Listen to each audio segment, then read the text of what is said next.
Hello friend, कैसे हैं आप लोग। उम्मीद करता हूँ आप लोग मस्त होंगे और पढ़ाई में व्यस्त होंगे।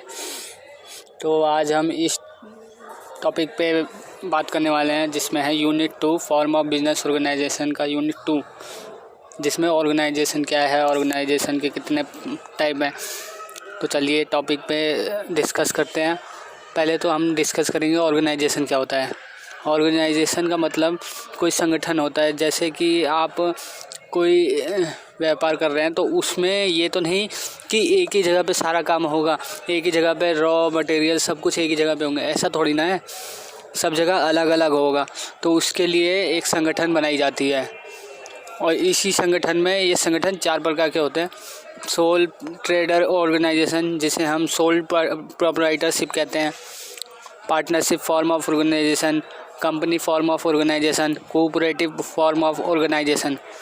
ये 4 टाइप हैं जो फॉर्म ऑफ बिजनेस ऑर्गेनाइजेशन के हैं। सोल प्रोप्राइटरशिप में एक ही व्यक्ति होता है, लेकिन पार्टनरशिप में क्या होता है, उसमें दो व्यक्ति मिलकर पार्टनरशिप करते हैं जो अपने बिजनेस को चलाते हैं। कंपनी और कोऑपरेटिव इन पार्टनरशिप और इन तीनों के बारे में हम आगे डिस्कस करेंगे। तो चलिए पहले डिस्कस करते हैं सोल ट्रेड ऑर्गेनाइजेशन। इसके मेन फीचर्स क्या है, आइए हम ये भी देख लेते हैं। मेन फीचर्स है 1 मैन ऑर्गेनाइजेशन, जिसमें एक ही व्यक्ति इस बिज़नेस को संभालता है, इस बिज़नेस को चलाता है, वो 1 मैन हो गया। No separate of ownership and management, मतलब कि इस पर कोई भी सेपरेट नहीं होता। सिर्फ मैनेज करने वाला एक ही व्यक्ति होता है, उसी का ही मालिक होता है। नो सेपरेट एंटिटी, इसमें कोई भी एंटिटी की ज़रूरत नहीं होती। जिसके नाम पर खुला हुआ है ये उसी नाम पर चलता है। ऑल प्रॉफिट टू प्रोप्राइटर, यानी कि जितना भी बिजनेस में लाभ होगा वो एक ही व्यक्ति पे होगा, क्योंकि सोल प्रोप्राइटर में एक ही व्यक्ति बिजनेस को चलाता है। जिसमें जो भी प्रॉफिट हो रहा है तो वो उसी का भागीदारी होगा। अगला है और इंडिविजुअल रिस्क। अभी बिज़नेस में क्या होता है, रिस्क तो होता ही है। तो जो भी रिस्क होगा वो एक ही व्यक्ति पे बोझ बन के रह जाएगा। मतलब बोझ नहीं, मतलब कि जो भी अब उस पर रिस्क आएगा तो उसे अकेले ही संभालना पड़ेगा। अनलिमिटेड लायबिलिटी, इसमें क्या होता है, अब बिज़नेस करने वाला व्यक्ति अकेला है तो उसे तो उधार इधर से कहीं से लेना पड़ेगा, किसी बैंक से लेना पड़ेगा, किसी रिश्तेदारों से लेना पड़ेगा। तो उस पर क्या है, उधार का लायबिलिटी ज़्यादा हो जाएगी। लेस लीगल फॉर्मेशन, इसमें कोई लीगल नहीं होता, कानूनी फॉर्मेशन कोई से नहीं होते। अब हम पढ़ेंगे मेरिट और अनमेरिट के बारे में। सोल प्रोप्राइटरशिप में मेरिट के बारे में पढ़ेंगे। तो पहला पॉइंट है ईजी फॉर्मेशन। इसमें क्या होता है, जो भी फॉर्मेशन होता है वो ईजी होता है, क्योंकि अकेला व्यक्ति होता है तो वो डिस्कस आराम से कर सकता है। दूसरा पॉइंट है डायरेक्ट मोटिवेशन। अब इसमें क्या होता है, एक ही 1 मैन होता है तो वो क्या है, अपने बिजनेस में मोटिवेशन होता है, यानी जो भी काम करना हो वो अपने मोटिवेशन की वजह से जल्दी कर लेता है। तो तीसरा पॉइंट है फुल कंट्रोल। अब क्या होता है, बिजनेस में फुल कंट्रोल होता है। जैसे अगर कोई व्यक्ति अपने बिजनेस में ऑनर कह रहा है कि तुम्हें बैठ के करना है तो वो बैठ के ही उसे करना पड़ेगा। अगर वो कह रहा है तुम्हें खड़े होकर करना है तो वो खड़े होकर ही करना पड़ेगा। मतलब जैसा वो कहेगा वैसा करना ही पड़ेगा। तो उसमें क्या होता है, 1 मैन जो होता है वो उसमें उसका फुल कंट्रोल होता है। चौथा पॉइंट है फुल डिसीजन, यानी इसमें डिसीजन लेना हो तो वो बिजनेसमैन ऑनर खुद डिसीजन जल्दी ले सकता है, क्विक डिसीजन ले सकता है। और 5वां फ्लेक्सिबिलिटी इन ऑपरेशन। अब क्या होता है, बिज़नेस में फ्लेक्सिबिलिटी होती है।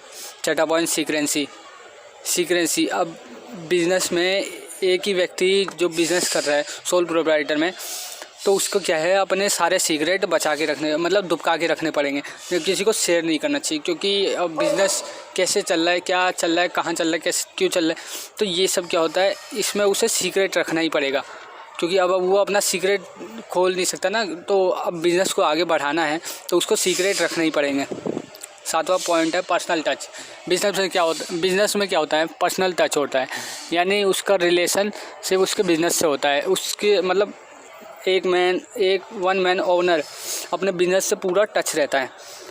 8वां है डिसोल्यूशन ईजी। अब इसका डिसोल्यूशन जो है वो ईजी है, क्योंकि जब चाहे ख़त्म कर सकता है, जब चाहे वो कर सकता है, अकेला मैन होता है। अब इसके बाद हम पढ़ेंगे लिमिटेशन। लिमिटेशन क्या होते हैं?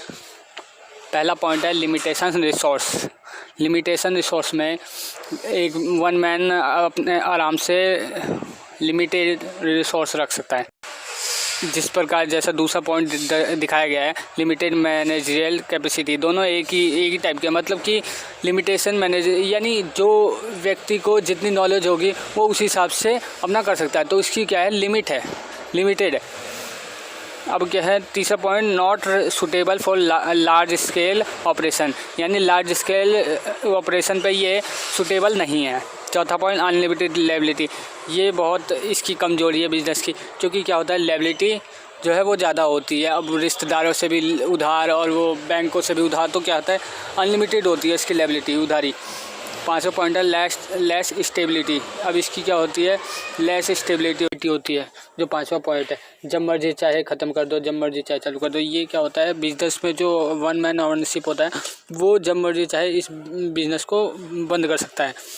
और छठा पॉइंट है नो चेक एंड कंट्रोल, यानी सरकार का इस पर कोई चेक नहीं होता, कोई कंट्रोल नहीं होता। ये वन मैन बिजनेस होता है, वो उसका कंट्रोल सिर्फ वो उसके बिज़नेस पे होता है, सरकार का इस पर कोई कंट्रोल नहीं होता।